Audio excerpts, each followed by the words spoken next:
It is Monday morning here on Weir at Buffalo Style, and that means it's time to head over to the sunny LA weather and check in with Dax from TMZ about all of the Hollywood news that we need to know about. We're starting off with a Hollywood diva who just recently celebrated her birthday. We're talking about Aretha Franklin, and I hear there's some information about her grandkids that came out during her birthday celebration. What are we talking about today, Dax?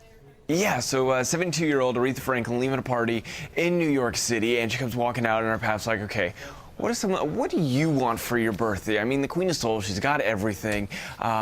She's super rich. What does she want for her birthday? And she did not hesitate for a second. She answered that question straight up. She said, look, my son, my granddaughter, and my grandson all need a record contract, and I want you to get them a record contract, and that would be the best birthday present ever. And you know what, honestly, her granddaughter, we heard her sing on the BET Honors. She has an amazing voice. So if if her son and her grandson have any voice comparable to the granddaughter, I'm sure they will have record deals before you know it.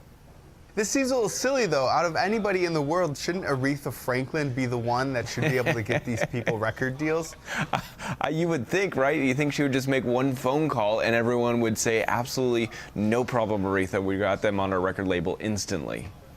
All right, well, we're going to move on to another person in Hollywood that's making some waves. We're talking about Warren Buffett. He seemed to have announced that he was going to give $1 billion away for anyone that could muster up a perfect March Madness bracket. I mean, that's near impossible, but, having gone through a weekend of March Madness, what's the news on this? Did anyone walk away with $1 billion?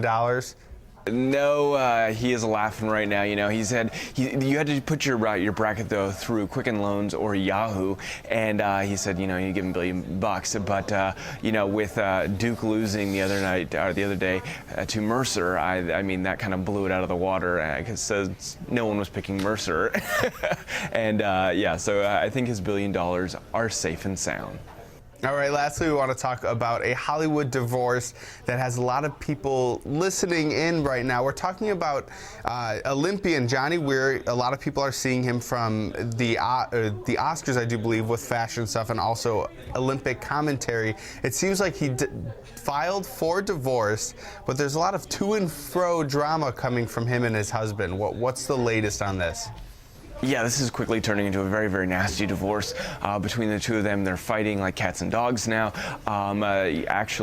Johnny went to court. Victor and Johnny both ran to court the other day.